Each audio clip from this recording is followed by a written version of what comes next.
Hello and welcome back to Oh God What Now? Proud parent of American Friction, which won Best News and Politics podcast at the Independent Podcast Awards this week. We're so proud. We taught them everything they know. My name's Andrew Harrison. On today's edition, we get away from the daily horror of politics to ask, what went wrong with the fantasy of retirement? Generations, me included, probably you as well, grew up with the idea that if you worked long enough and hard enough, it would all work out. And you get a couple of decades or more to unwind, wander around on beaches, and really get into wine. Well, you will be amazed to learn that it's all falling apart. People are living longer and not saving enough. And even when they are saving, markets are so unpredictable that it's impossible to know how much you'll need. According to current research from the Pensions and Lifetime Savings Association, a couple now need 60 grand a year for a, quote, comfortable retirement and almost £44,000 for a moderate one. And that's going to change. But anyway, how can you focus on retirement at all when the real issue isn't some dream of cruises and holiday homes, but generational inequality, when some kids will never be able to afford a house at all, while others depend entirely on the bank of mum and dad to buy even a modest flat? The old gag about spending the kids' inheritance no longer seems particularly funny. It's a huge mess, but what's the real nature of the problem, and what are we going to do about it? With us today, we've got a special guest who knows their way around this. Will Snell is Chief Executive of the Fairness Foundation, a charity that's working to change the conversation on unfairness in terms of opportunities, rewards, taxation, and fair treatment for everyone in general. Hello, Will. Thanks for coming in. Thanks for having me, Andrew. Great to be here. So, I mean, we're going to get into detail on retirement versus your kids have to live under the stairs for the rest of their lives. But, I mean, that summary that I just gave there, does that ring true to you? Absolutely. I mean, today we live in an economy where what you own or what you inherit from your parents is more important than what you earn. And this social contract really has fallen apart in that sense. And, there's this huge, as you say, intergenerational unfairness around that. But also this inequality between people in the same generations is a huge issue. And as you say, you can have someone who may have come from a disadvantaged background and has overcome all sorts of obstacles in their path to land a job that pays well, but without access to the bank of mum and dad, especially if they're living in the southeast or London where many of the high-paying jobs are, can't afford to buy a house. Yeah, and then the whole kind of, advertising version of retirement of, cruises and fine wine starts to look really, really kind of quite horrible. Tell us a bit more about the Fairness Foundation. What are you working to make a difference in all this? So what we're doing at the Fairness Foundation is looking to persuade policymakers in the UK that socio-economic inequality, so inequalities of income, of wealth, and of social status, if you like, should be a kind of top priority, or a real concern, partly because of the fairness arguments. So there's a moral problem with very high levels of wealth and income inequality. Partly in terms of the political arguments, that bleeds into huge levels of discontent and anger about this. Of course, that feeds into questions around the health of our democracy. Yeah. And then also the kind of policy arguments, so the multiple ways in which, for example, wealth inequality is undermining our democracy, but also our economy. It's slowing growth. It's a barrier to opportunity. It's undermining social cohesion. It's even a barrier to, for example, making progress on net zero. So that these should be top order concerns. And actually they're on the list right now, but they may be sort of number 9 or 10. I've got an Oh God What Now regular who is deep into this stuff as well. Hannah Fern is still the International Building, Press, Housing and Residential Property Journalist of the Year for another few days. The clock is ticking.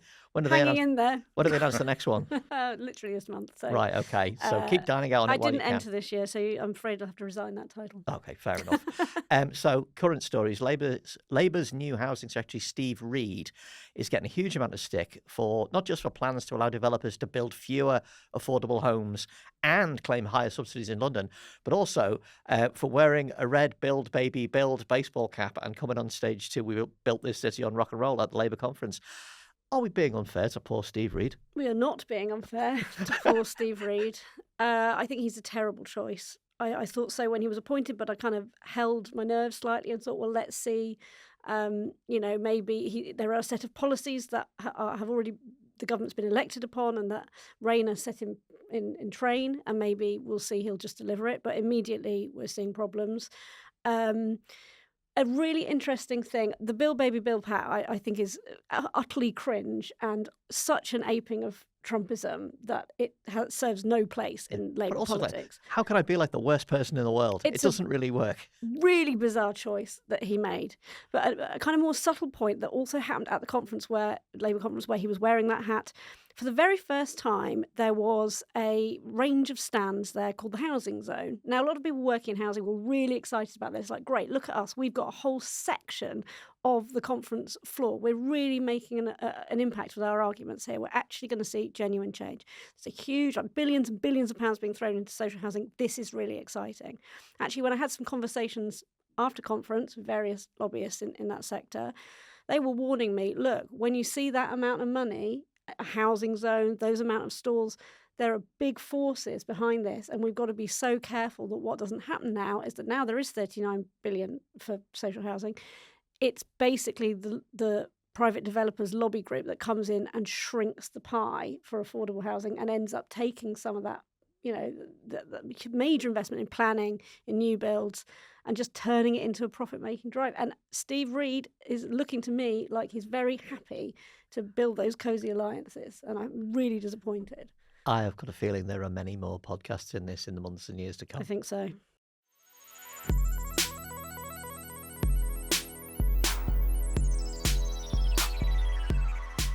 So let's get into the nature of this problem. A generation of people nearing retirement who aren't going to get what their parents got. Younger generations beset by housing that's ever more expensive in real terms, plus stagnant, precarious wages and higher living costs. And decades of government policy that's favoured older voters, while benefits, housing support and education spending for young people have all lagged behind. Oh, and don't forget the impending great wealth transfer that could make everything worse by shifting about £5.5 trillion from baby boomers to millennials and Generation Z over the next couple of decades, widening the gulf between those with generational wealth and those without. Will, let's start with the lost fantasy of retirement. You know, the image of two silver foxes laughing over salad in Crete or whatever on a cruise. You tend to think that what you grow up with will be eternal, don't you? You know, the kind of things that we experience as kids will stay there forever. Is this conception of retirement dying? It's a short-term blip, isn't it? I suspect that we'll look back on, maybe we won't, but future historians will, as being something that, you know, was the coming together of two things, I guess, probably several, but here are the two that occur to me. One is the increasing life expectancy that enables people to enjoy that long retirement after finishing work at whatever age. But secondly, the wealth that allows them to fully enjoy it. And, you know, obviously we've got this generation, broadly speaking, the baby boomers, you know, have enjoyed the luck of being born into a generation, a time in history when, well, firstly, it was peaceful, but secondly, they saw, you know, huge asset price increases. So they were able to get onto the housing ladder, for example, very cheaply early on, and to see, you know, enormous increases in their wealth. And there are some amazing stats around the percentages of wealth increases over recent years that are due to purely asset prices going up. But, you know, alongside full employment, strong pensions, and so on. And so, as you say, the assumption is that everything always gets better and that progress is locked in and future generations will enjoy that plus. But, you know, it feels to me that this will be seen as something of a temporary blip.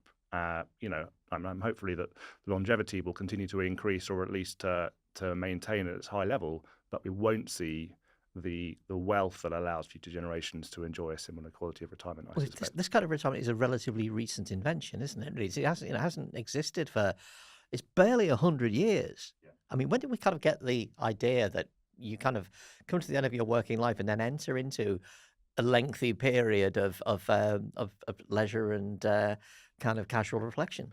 Well, as you say, it's a recent thing, and if you look back to the last time that wealth inequality was as high as it was now, so there's sort of the turn of the previous century, you know, it certainly wasn't the expectation then. So yeah, it's a recent idea, I think. So, what has the Fairness Foundation discovered about sort of trends in the experience of retirement, how it's changing? Because, like as I've mentioned a couple of times, there's the kind of Daily Telegraph propaganda version of retirement where it's, you know, people in loose-fitting clothes having a lovely time at the seaside, and you know, features about I'm 75, I'm having the best sex of my life, all this kind of thing. And yet there's a reality of people who are like, you know, what you're getting in terms of what you've saved isn't great, plus your kids are often still at home. you are having to, quite rightly, fund them one way or another because there's no other way of doing it. Tell us what you're finding about the way people's experience of retirement is changing. So I can't comment on the quality of people's sex life in retirement. We haven't looked at that, but it's on the list. But certainly, as you say, there's a large tranche of current retirees who, on paper, are doing very well in terms of in ways I've just described around having benefited from rising house prices and so on. But like you say, are having to think about the potential for having to meet a number of costs that could take a huge chunk out of that. So social care being an obvious one, where you've got this huge potential cost that is not in any way socialised. And of course, a lot of the debates around some of the solutions to these problems, like tweaking inheritance tax, tend to run into buffers because of those sorts of concerns and understandable insecurities, but also of having to look after their kids and make sure that their kids are provided for. And I think, again, homes are a form of security in an insecure world, basically. And so the opposition to taxing housing wealth in some form or inherited housing wealth tends to come from this place, understandably, of people wanting to ensure that their kids and grandkids have that security. But they're trying to do that while things are getting tighter as well. I mean, that PLSA survey I mentioned, it found out the cost of a minimum retirement lifestyle, i.e. you're kind of just scraping by. It's actually fallen a little lately, largely down to lower energy costs, but it still costs £21,500 per couple, of which 12 grand is state pension. I mean, is that sustainable over what could be a 25-year retirement? It's very difficult to imagine having to just scrape by, particularly when we kind of live in a world of, well, you've worked all your life and it's time to enjoy things. Yeah, no, absolutely. And, costs are rising across the board. And we shouldn't forget that 16% of pensioners live in poverty. Yeah. Which is a figure that's come down a lot over the last 20, 30 years. And, also worth pointing out that twice as many children as that are in poverty. And those that are living in poverty, pensioners, are very, very likely to be living in private rent, which, as a result of having a house building crisis, we haven't built enough retirement homes in the social sector, extra care homes, those kind of specialised properties that are particularly for older people who are on lower incomes. We haven't built those. There aren't enough of them. So people are living in private rent at great cost to the state and having quite difficult lives. And yeah, that's easy to forget when we do talk about the boomers, but that sits alongside the fact that as a majority of the population, our current retirees are doing very well and they are having a very nice time. And sometimes that can be very difficult for people in midlife or even younger to watch, knowing that that's not coming for them. Well, it does seem to be a huge contrast between like I say, the almost the marketing vision, the kind of how to spend it, the spending the kids' inheritance fantasy, which small hotels around the world. Exactly, But it's this, most people are not experiencing that at all. They're making ends meet, and it's no fun. But there's also the kind of, why have my children not provided me with the wonderful grandkids I was expecting? Well, there's a reason. They haven't got anywhere to live. I mean, do you think we are reaching a moment of reckoning on this, that you can't have a kind of Telegraph Weekend supplement fantasy idea of retirement and also expect that your kids will be able to have the life that you had? I definitely think that there is truth in that. The difficulty for the older generation now, and I'm very understanding about this, I don't think anyone's trying to be mean to each other or critical, is that their parents also did have a pretty good retirement. They had perhaps fewer years between the end of their working life and death, but they had a good time. There was more money around. If they had bought their own home, they also had asset price rises. If they hadn't, they had very stable housing and so on. They had some wealth. And then my parents' generation, the current boomers, they have significant wealth as a generation. The reason that the avocado toast joke works is because it's ludicrous, because there is this sort of lack of understanding about how the economics of meeting personal needs has changed between the last generation and the current generation in midlife.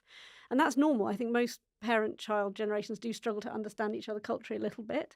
But it really matters now because people, especially in their 30s, I would say now, late 30s, are unable to make life choices freely because you need two incomes to sustain a mortgage, which means the cost of childcare too, because if two people are working, you need childcare. And that's a huge amount of money to be able to find every month. And so people are making rational decisions about their own family size, whether they have a family at all. And sometimes that creates familial tension within the wider family. Grandparents were expecting 2 or 3 grandchildren. They maybe got 1 or none, and there's jealousy between older people about, oh, your child's had 3 kids, their husband's an investment bank, and my child hasn't had any. They're doing something that's much lower paid, and they feel left out. And these are really difficult emotional problems that are layered on top of a genuine economic crisis that I think it makes it very difficult to talk about in a kind of calm way. In the run-up to the show, you and I were talking about how ideas of what wealth is are changing, and actually the fact that the sort of the acquisition lifestyle of homes and cars and a collection of expensive things as the fancy on the horizon is fading away. And then by coincidence, The Economist came out with a story about how the ultra rich, don't forget the ultra rich, they're actually giving up on luxury assets almost completely because these For things the have become, opposite reason. yeah, because they become too accessible. So it's like, listen to this. Get the small onion out. The tears will flow. In America, the price of private jets and boats is down by 6%. Second-hand Rolex exchange wrists for only 30% less than in 2022. Fine art is in a slump. Who will think about the very rich? But actually, there's a serious point behind this, which is that assets, objects, art, physical things are on the fade, and experiences are. Yeah, that's interesting because obviously physical things have been a way that the boomer generation has charted their life progress. There was a housing ladder that you traditionally went up, and one of the problems that we've got with housing at the moment is so many people reach the pinnacle of their housing ladder in mid or late midlife and then have just sat in it and not released any of that in later life. There's a huge amount of equity held by one generation. And space, actually, it's worth saying, it's not just the equity that matters, it's the space. It's literally the bedrooms, rooms for people to sleep in. But then equally, young people, because they're totally unable to kind of start that ladder. There actually isn't really a ladder in the same way that there once was. They are shrugging off those ideas about charting your life in that way, and they're starting to talk about things like experiences being more important, holidays that you can remember, moments with your children that you can cherish that don't involve scrimping and saving just to get an extra bedroom or a bigger garden.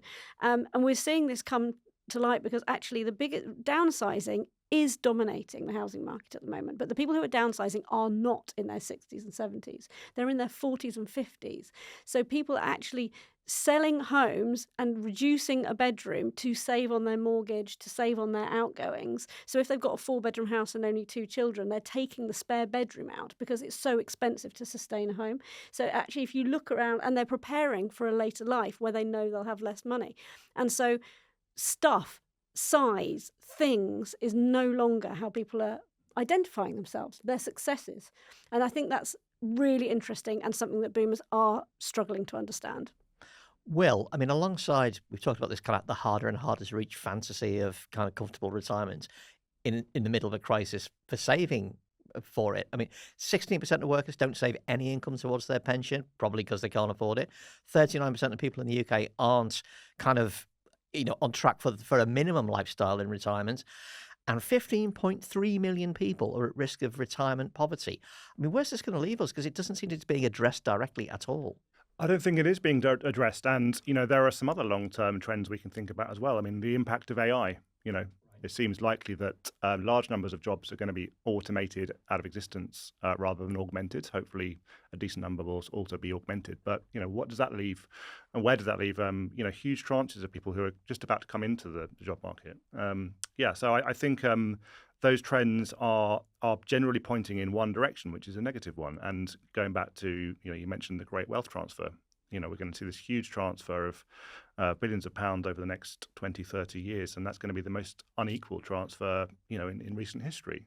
Well, the concern about that is it's going to basically turn us into a two-stream society, isn't it? That we're effectively we're going to be almost going back to a 17th century conception of wealth, where some people have dynastic wealth, and it doesn't matter what they do with their lives because they will always have it, and some people will never have it. Yeah. And it will be impossible for them to get out of that stream. Absolutely. And I think 2 things to say on that. One is that wealth compared to income is much more important than it was. So wealth is now something like 7.5 times GDP, and it used to be 3 in the 80s. So that sense of the sort of power and proportionate importance of wealth has really increased as the amount of wealth has.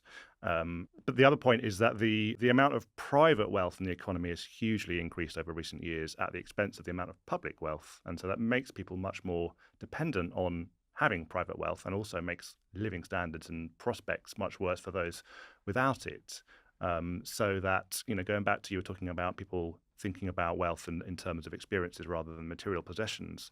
Another way I sometimes think about how people think about wealth is that it used to be seen as very much aspirational, and it still is to some extent. So people often don't like kind of squeeze the rich type messaging or rhetoric because they sometimes see themselves as potentially having that money in the future. But increasingly, they're not seeing that. They're seeing wealth as a form of security. So it's very much that kind of battening down the hatches, sort of zero sum thinking rather than that kind of more aspirational thinking. Well, we're going to come back to talk about how to fix this a little bit later in the podcast. But I wanted to ask you: are we particularly bad in Britain, as compared to the rest of the Western world? Are we particularly bad on income and wealth inequality? Or are you particularly bad in terms of, organising our society such that, once you stop working, you're not necessarily condemned to a life of scrimping? It's interesting when you look at where the UK ranks on charts and you compare it to, for example, other rich countries, so OECD countries, for example, so many of them in Europe, but several of them outside, including the US, etc. We tend to rank disappointingly mid-table, which isn't great if you're trying to make a sort of punchy point about where the UK sits internationally. So in terms of absolute and relative levels of wealth inequality, we're top of the charts when it comes to the absolute gap. We're mid-table when it comes to sort of relative proportions of wealth held by the top 1 or 10%, for example. And actually, interestingly, the Scandinavian countries have often as high or even sometimes higher levels of wealth inequality measured in that way. But going back to my point about public versus private wealth, because public services tend to be much stronger, supported by high levels of tax for sure, the importance of wealth is lower in those countries. So if you don't have a huge amount of wealth, your quality of life isn't affected as badly because there are strong universal public services when it comes to things like childcare. Mm. I mean, housing is a slightly different issue, and every country is having problems with its housing market in various different ways. But also in terms of pensions, the provision of the public pensions and also how that links to private pensions in many of the Scandinavian countries ensures that many more people in several of those countries have a much more secure retirement prospect than we do in the UK. Hannah, this is all leading us to think about the triple lock, immediate stuff. The state pension goes up by whatever's highest out of the inflation rate, average earnings growth, or 2.5%. So it's always at least 2.5%. If you read the Express, firstly, why? Secondly, you will keep seeing terror stories. Pensioners are going to be trapped into income tax. There was a headline, actually, this was in the Independent, 400,000 people are just £22 away from paying income tax. Now, there is a kind of an instinctive revulsion at the idea that pensioners should pay income tax at all. But this, fiscal drag, I believe it's called. Do you have any sympathy here? I have a little bit there because there is that bigger conversation to be had about freezing income tax thresholds, that fiscal drag. So the basic pension isn't tax, and it still isn't. And I don't think it ever will be, actually. There will always be an understanding that if that has to go up, so does the threshold. But I think it's not a time to be unwilling to have the conversation about whether private pension income should be taxed. And, we say again, because obviously this is saved wealth, but there are loads and loads of tax breaks on money that you put into pension savings. So it isn't really secondarily taxed. It's taxed when it comes to you and you're able to use it in the economy. And if you are a wealthier retiree, I don't see any reason why you shouldn't contribute in that way. It is a difficult conversation to have because people feel like this was their hard work saving for this point where they can no longer be in employment. But our economy is more complex than that. And we are getting to a point soon where people will be expected to do some work in retirement, I think. Certainly by the time I'm in my early 40s, I don't expect to be fully retired, as in not working, until well into my 70s. That's what I'm preparing for. I'm expecting to have to do some work from 70 to 75. So I think it's unrealistic for people to say, no, this is my time. I'm not going to be taxed. Well, I mean, you're right, and it's an immensely difficult question, but Rachel Reeves does need tax raises, and she has explicitly ruled out enacting them on working people, right? So that leaves a few things available. According to the OBR, the cost of the state pension is going to rise to 7.7% of GDP by 2070, which is 50% more than what it is now. I mean, you cannot continue to fund this open-ended, particularly with a growing aging population. Do you think the triple lock can survive? Or, I mean, I get the sense we're being softened up for it to be removed. I don't think it can survive. I'm actually surprised it survived this long, but I do understand it was a mechanism partly for Labour to win the election, I think, last year. I don't think it can survive. I actually don't think our entire model of work followed by a period of retirement can survive either. We're seeing actually another factor, which is partly to do with AI and the disruption of work, but a lot of people who become unemployed in their 50s can't find work. So it's not as simple as saying we work up to 65, 70, whatever the new cutoff date is. There's actually a massive employment and income issue further down than that in life.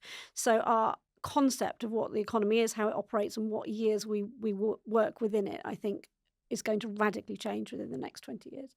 Will, from a fairness point of view, should the triple lock survive, do you think?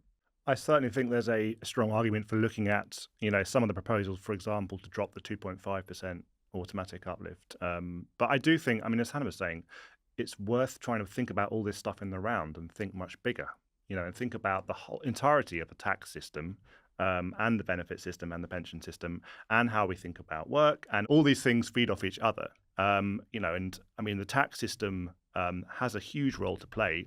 It's not everything, just having a very unequal system and then just relying on the tax system to sort of try and patch it up by redistributing bits of money here and there is not the right answer. But we have to use the tax system more than we currently are to try and address those issues. For example, we undertax wealth in this country, right? So we tax wealth at an average rate of around 4% compared to 33% for income.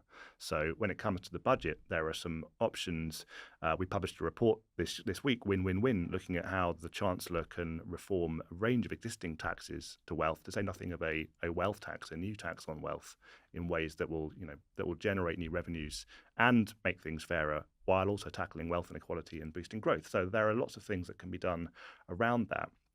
But like Hannah said, if you think about the impact of AI and job losses and so on, we need to rethink how we think about income over the life course and wealth, and how we support people when they may or may not be able to work at various points during their lives. And people have talked about universal basic income as part of the solution to that. And there are lively debates around the pros and cons of that, depending how you design it. But things like, for example, a citizens' wealth fund, or we have a national wealth fund, and there are lots of different proposals around this that could be used to make sure that everyone has a decent pension, for example.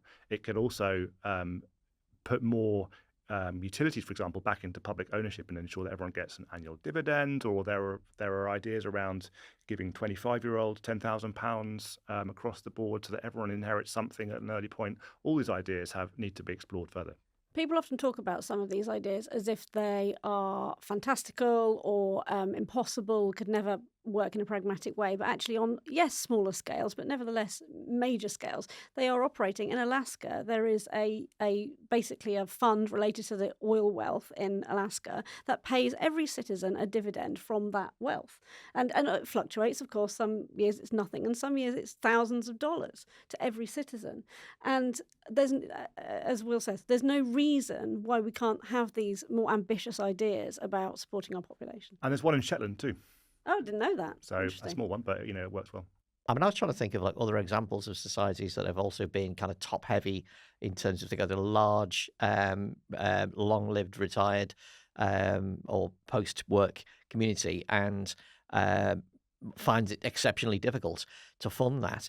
And the one that sprang to mind was Japan, where we have a situation where not only is there an older cohort that's very long-lived because Japanese people are extremely healthy, but it's having an effect on the younger end of society, in that it's created subcultures where not only have young people given up on the idea of family and home and the ladder and all the rest of it, they've almost given up on the idea of going outside the house. And it made me sort of think, is that the kind of way we're heading? But I know, Hannah, you were thinking about... Well, hopefully not. I think the interesting thing about Japan is that when you compare kind of OECD countries and how they rank for kind of pension replacement rates from public and private, and how they stack up to have like a decent fund for retirement, they don't really feature in the top. The best pension arrangement for older people is actually in the Netherlands, who are also not short-lived. They're not long-lived like Japan, but they're average, decent. I haven't got the number on me right now, but it's not a short-lived country.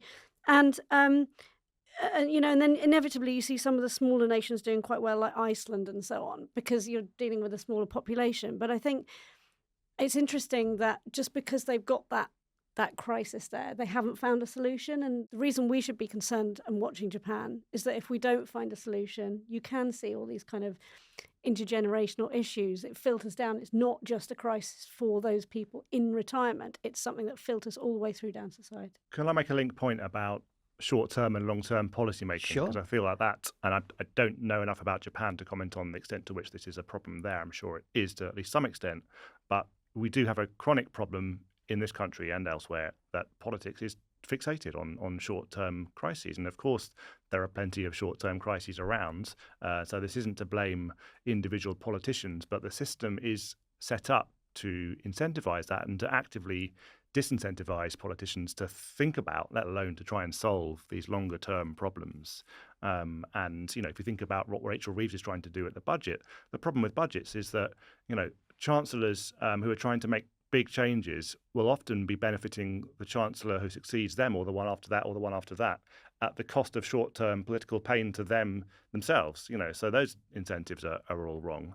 And looking overseas, but not very far. Well, does it count as overseas? To Wales? I'm Welsh. I don't feel like I'm from overseas. But anyway, the Welsh introduced the Wellbeing of Future Generations Act in 2015, and it's hard to point to very specific policy outcomes that have resulted, other than the non-extension of the M4 motorway beyond, I think, Cardiff. But that act forces all Welsh public authorities to think about the interests of future generations in their policy-making processes, and it's having an effect on the process, but also on the broader culture of thinking about long-term issues. Now, one listener whose ears will be burning is Meg Thomas, who sent us a message last week, and I'm going to read it because we've got a response. Meg said, "I've been enjoying Oh God What Now lately. You have some great presenters, and I'm a fan of John Elledge. So I was very disappointed to hear him slip back into boomer bashing mode. I did not plan to be born in 1954 and get a grant to go to university. First person in my family. My parents left school at 16 and 15. When I sold my flat in 1987 to move to a bigger house with my partner and start a family, we were in the right place at the right time. We didn't plan for the prices of our flats to increase by over twofold. It was nothing to do with us. All we did was what we were expected to do: work hard, pay our taxes, and start a family. I'm incensed that the government is not addressing intergenerational wealth unfairness." She says, "Is that a phrase?" It is. We've been using it throughout. Well spotted, Meg. So I ask you again to stop bashing boomers. Now, I sent this to John, and he sent us a voice note. Please excuse the sound quality, but I think you'll find it interesting. So obviously I'm horrified by the idea I came across as if I was boomer bashing, which, I have been known to do. I'm not gonna lie about that, but I really don't think I was doing it on this occasion. I'm not accusing people of being born in between the years 1946 and 1964 of being in some way morally deficient. I don't think there's anything wrong with being a baby boomer. Much of my family consists of baby boomers, and I love them very much. However, it is a fact that for a couple of reasons, that generation has been able to reshape British politics around itself. One of which is, as suggested by the name, baby boomer. There are rather a lot of them, so therefore their votes have always been seen as worth courting. And another is luck, to some extent. Being born at a time of increasing prosperity, of a shift in the economy from manufacturing and extraction jobs to higher value service ones, meant a lot of people effectively got to move up the class ladder, plus various other things around house building and reconstructing Britain after the war, means that being born in the 1950s was a pretty good time to be born. So to name that fact is not to criticise those who were lucky enough to be in that demographic, who also they had to deal with other things. They had to grow up under the shadow of the bomb, for example, which I didn't.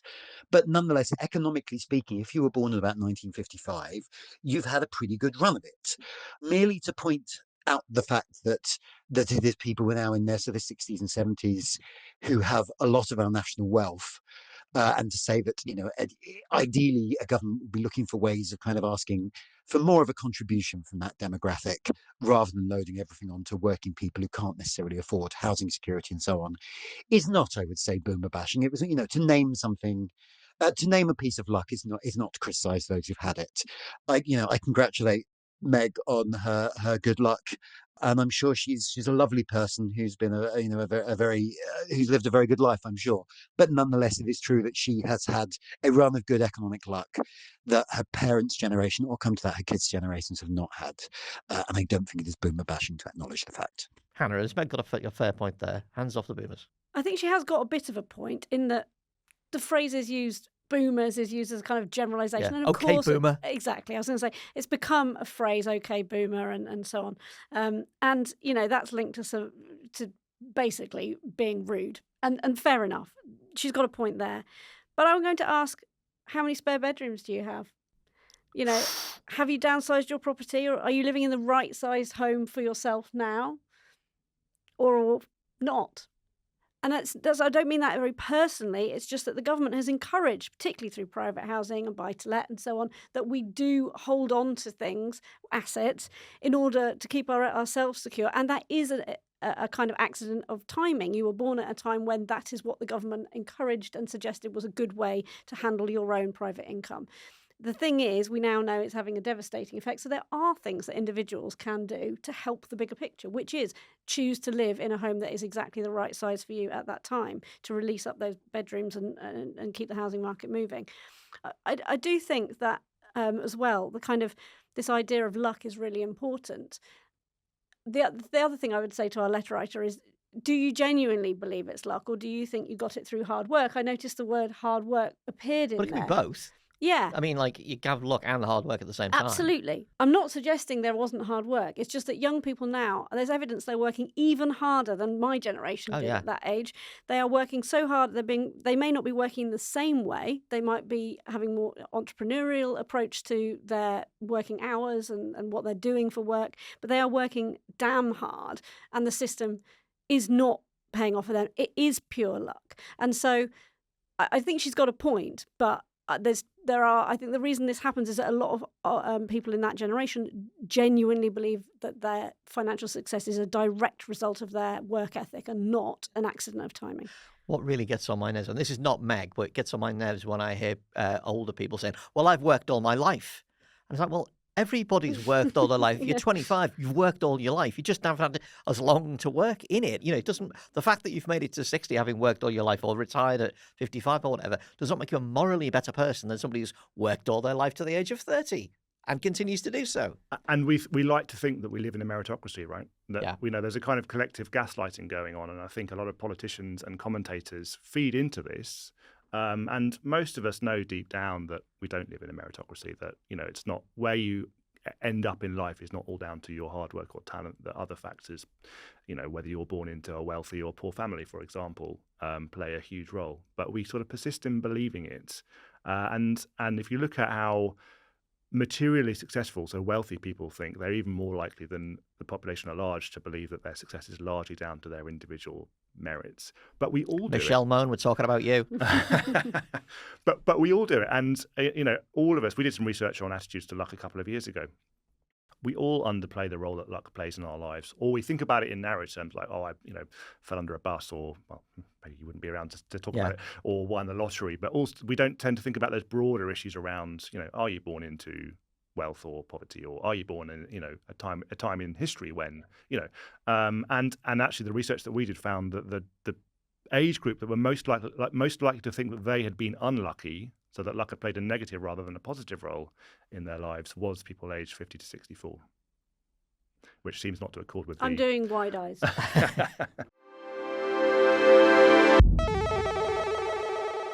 Let's have a breather and a question from another of our listeners in the regular section we call But Your Emails. You can send your questions via our Patreon page if you're a member, or you can pretend it's 2017 again and use info@romaniacs.com. We can't change it now. It's got our Netflix on it and we've forgotten the security questions. Today, the question is from Mike Smith, who says, and this is right up your street, Hannah, If anyone can help me understand the Tories' latest policies, I hope it's you guys. The £5,000 boost, in quotes, for first-time buyers sounds great until you think about it. If no new houses are built, prices just rise by £5,000. The same three people buy the same three houses. Only now they're £5,000 pricier, making housing £35,000 less accessible overall and gifting £15,000 of public money to existing owners. Right, got that. The same logic applies to abolishing stamp duty. Prices simply rise to absorb the saving. Buyers gain nothing, and public funds for hospitals, schools, or housing vanish into property owners' pockets. So am I missing something here, or is it just classic Tory economics at work? Two answers to that question. Okay. You're absolutely right about the £5,000 policy. It's a terrible, terrible policy. Of course, it's worse when there are no homes being built. And yeah, it just rises the prices for those homes that are on the market. Actually, it still does the same when more homes are being built. Help to Buy, which was introduced under the Cameron years, was deliberately designed to kickstart more house building, and more homes were built. But it just made those homes more expensive. And worse, there are a lot of people who bought Help to Buy homes whose homes are now worth less than they bought them for. They're flats that have become hard to sell post-Grenfell, post the building safety crisis, post the leasehold crisis. And I know quite a few of my friends are in their mid-30s who bought those properties and they now can't sell them at all and they're stuck. And they've got children in tiny flats because they can't move. So that was a massive disaster. And this is a repeating of that same idea. It's a terrible idea. On stamp duty, I actually feel slightly differently. I think the kind of emphasis on stamp duty should be on the seller, not the buyer, because they are the ones holding the land wealth. They are the ones holding the property wealth.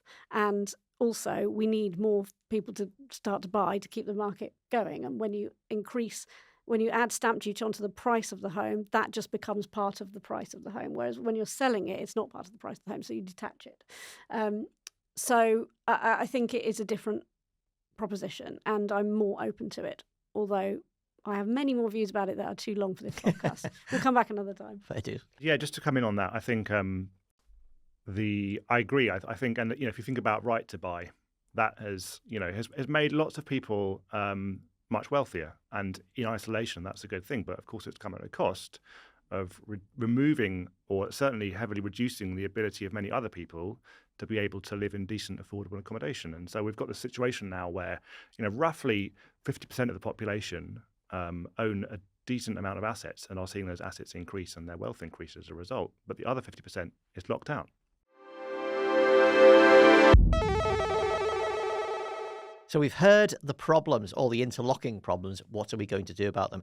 How do you fix the widening gulf between people with and without family wealth without sending Middle England into open revolt, and at the same time preserving some semblance of retirement like Mum and Dad had without turning us into an actual two-tier country? Will, give us a very quick fix on this that's going to make it all fine. So success criteria is no revolts, Yes. no two-tier, Yes. and no absence of retirement. Okay.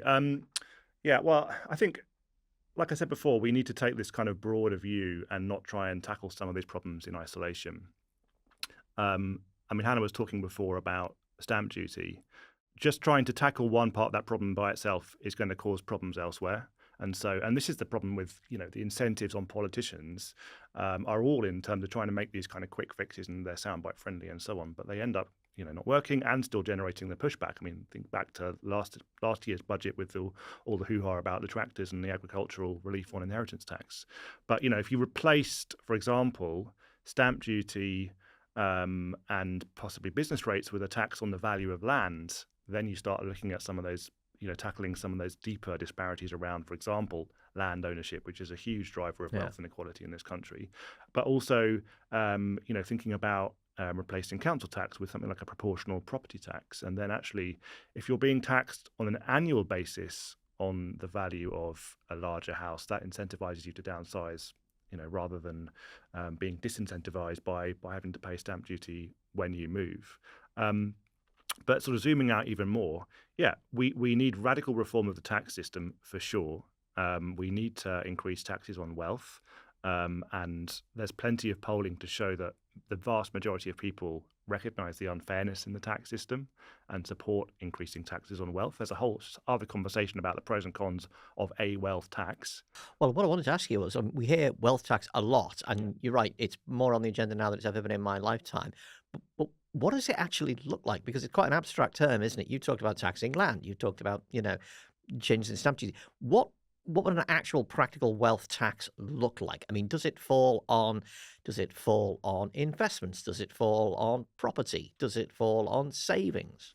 So the kind of a key conceptual difference in terms of different ways of taxing wealth is whether you're taxing basically transfers of wealth, so for example, income from wealth, or whether you're taxing stocks or holdings of wealth. And that's where a wealth tax, whether it was like a one-off tax or something every year, for example, or every 2 years or whatever. So like, for instance, on what a savings portfolio would get taxed X%. So the idea of, I mean, there are various proposals, but the kind of main idea for example, an annual wealth tax is something like 1 or 2% on wealth above a certain level, like £10 million. So it's deliberately set at a very high level, so that a small number of people are affected by it. There's a whole set of things that need to be done that aren't currently done by HMRC to make that possible, in terms of how we value those assets and so on. And a key design principle as well is that it does really need to look at all forms of wealth. Otherwise, if you let loopholes in, all you're doing is incentivizing people to just transfer things around to gain the system. And actually, that's if you look at wealth taxes that were introduced in other countries, many of them were watered down by lobbying to allow those sorts of loopholes, and then surprise, surprise, they didn't really work. Has anywhere's wealth tax provided a strong example of how to do it that you're aware of? I mean, a number of countries have introduced wealth taxes that have worked to some degree. The problem is, when it comes to comparisons for the UK, is one that most of them have been watered down to the point where actually they are rendered much less useful in terms of revenue raised because of those loopholes. And secondly, that some countries have wealth taxes but then don't tax wealth in ways that we currently do. So, for example, they may not tax inheritance in the way that we do. So it's quite hard to make a like-for-like comparison.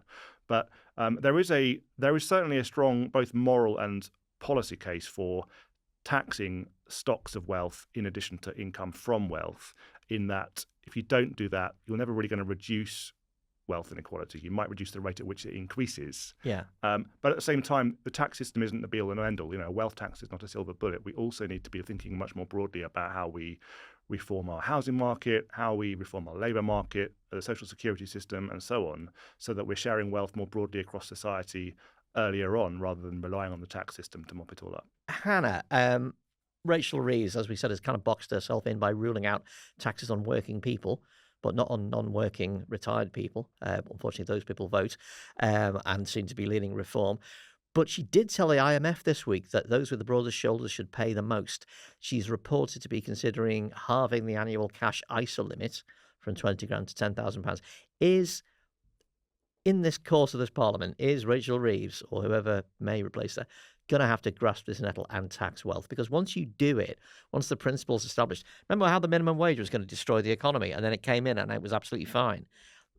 Is somebody going to have to grasp the nettle and do this? I do think so. It's interesting that you raise the ISA thing, because what she wants to do there is, particularly when we're thinking about saving for retirement, is she wants to encourage people to put money in their pensions because we're not saving enough, and she wants to encourage people to put money in stocks and shares ISAs and other savings mechanisms rather than cash ISAs, which frankly, it is true, they don't perform very well for the individual.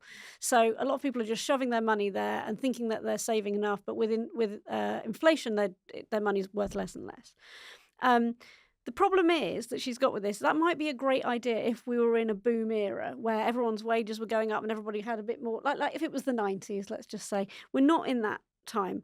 39% of people in this country have got £1,000 or less in cash savings. The average savings across the whole population is around £16,000. But for 30-year-olds, we're thinking about people who, are starting to imagine what retirement might be many years hence and need to start preparing for it. They've only got £3,000 to £6,000, and most of those, of course, don't own a property yet. So that money is part of their saving towards that goal. So, when we're talking about the amount you're going to need for retirement and those wild figures that you were generating at the beginning, I think it's something like you need £1 million in your pension fund to be able to draw that 50 to 60,000 pound. It might be even less than that. But to get 45 grand, I think, a year out of your private fund, you're going to need £1 million saved. I remember when being a millionaire was a big thing. Exactly, and it just all sounds so irrelevant, really, to most young and midlife people. And so she can tinker around with cash ISAs, and she's right on paper to do that. But will it make any difference to savings behaviour and how people feel in the economy and their actual retirement plans? Probably not. Something bigger has got to happen around wealth taxation or whatever. Will, I mean, we talked about, you've mentioned how taxation is not the solution. There's many, many, many different things that have to be brought into play earlier upstream as well before it gets to the situation where wealth is established. Are there ways of redistributing opportunity, fixing fairness, without penalising those older generations who've played by the rules as they saw them, done the sensible thing as they saw them? Because this is members of all of our families who, when they see the idea that the farmers might have to pay inheritance tax, which is by everybody else's standards fantastically lax, they look at it and they go, the government's going to come and take all my money. Is there a way of doing this that doesn't kind of land and enable the Telegraph to say tax raid? I think the Telegraph will almost always say something like tax raid on anything that tries to change the status quo. So I think that's unavoidable. I think, there are ways to kickstart economic growth in ways that benefit everyone, but perhaps in particular younger generations, without necessarily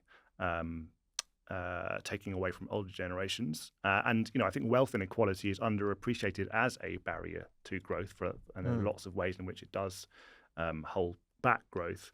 But I also think, a feature of the kind of current political landscape is that there's a lot of zero-sum thinking around, but there are some things that are zero-sum, and land is one of them, and so, yes, we can build more houses, but there is certainly, there's a finite amount of space for housing that needs to be divvied up. And in the absence of a growing pie, whether you're thinking about wealth or income, then we do need to redistribute more wealth from the wealthier. And that does mean, because of the distribution of wealth, redistributing more wealth from older generations to young, and some level of wealth transfer that isn't just about inheritance and the kind of great wealth transfer that's happening anyway, because that's going to be so unequal, is going to be necessary.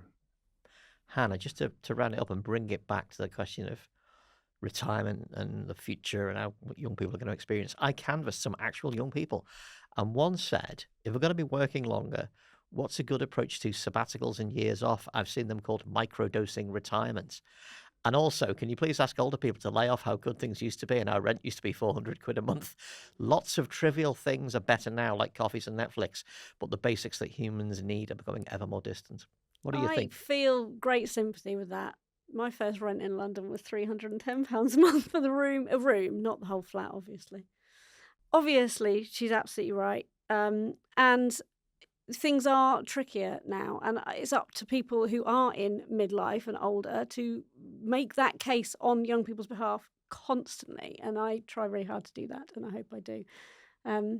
There isn't an easy answer. Yes, sort of the luxuries, and I say that in inverted commas, of life are much cheaper and more accessible than they ever were, but that is meaningless if you can't find somewhere that's stable to live. Well, just finally, I mean, given everything that we've talked about, all the things that need addressing, the fact that if not Rachel Reeves, somebody is probably going to have to grasp the nettle of wealth taxation.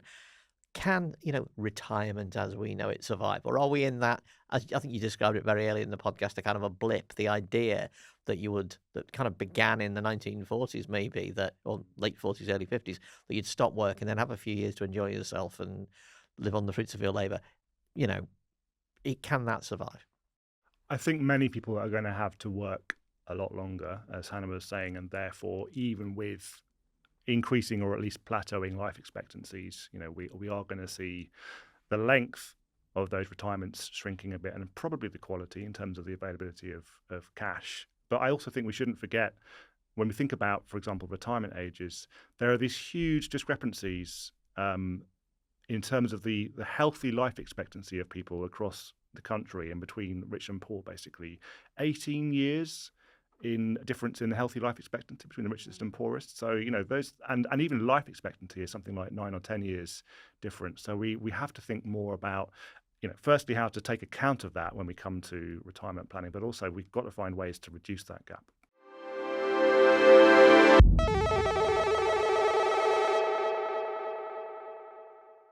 It's the end of the show, and it means everybody's favourite bit because it cheers us up.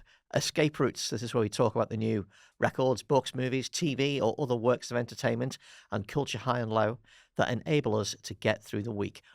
Will Snell, how about you? I've really been enjoying watching a show on Apple TV called Chief of War, which is Jason Momoa's new show set in Hawaii in the, I think, 18th century. And it's almost entirely in the Hawaiian language with subtitles, and it's brilliantly done.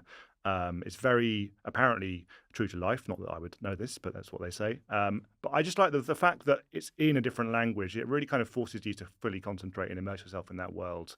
There was a show called Shogun set in Japan, which again in all Japanese about a year or two ago. And in the age where we're tempted to kind of distract ourselves on a smartphone and do 3 things at once, I think being forced into one place is a good thing. Also, you've got a good excuse to put the subtitles on, which I have to do all the time anyway. But this is absolutely necessary. It's necessary. And not just because I'm losing my hearing. Yes, very good. Hannah Fern, how about you?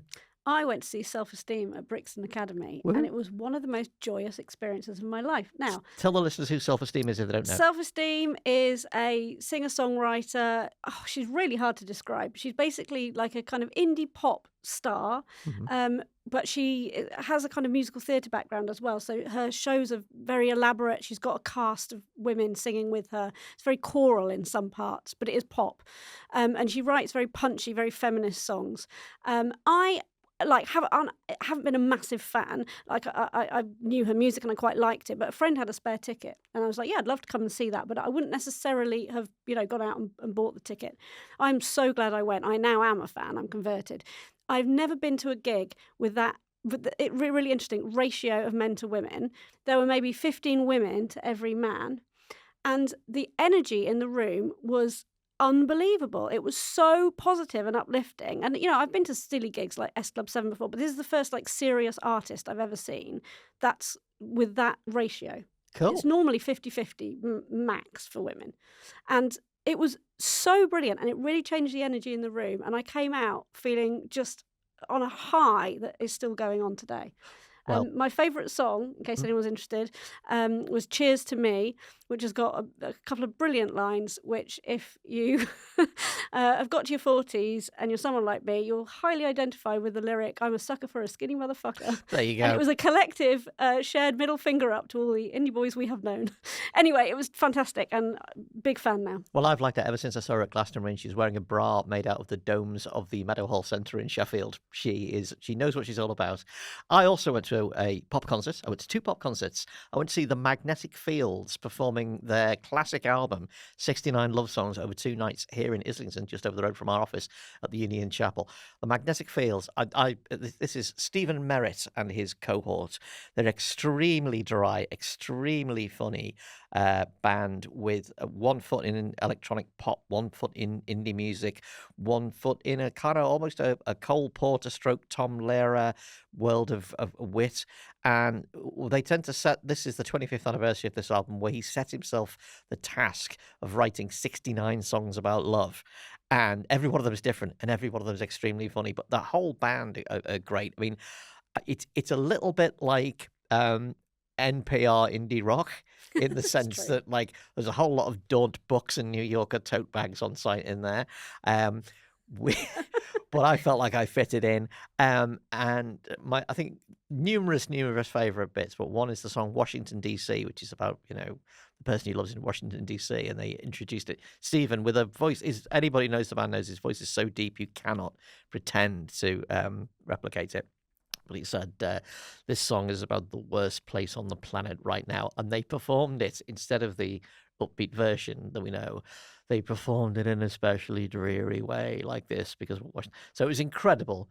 And at the end of the second night, when they'd completed the show, Stephen Merritt said, there will now be an interval of 25 years. So that was fantastic. And you've missed it. Sorry, listeners. And that's the end of this edition of Oh God What Now. Thank you, Will Snell. Thank you. And thank you, Hannah Fern. Thank you.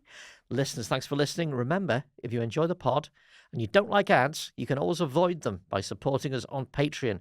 You get every edition early and ad-free, and the invigorating feeling that comes from supporting independent podcasting. Follow the link in the show notes to find out how, and also follow the link to listen to the award-winning American Friction, award-winning as of this week. Don't forget, if you've got questions for the pod about anything at all, send them to info@romaniacs.com. You might make but your emails. Thanks for listening, and we'll see you at the end of the week.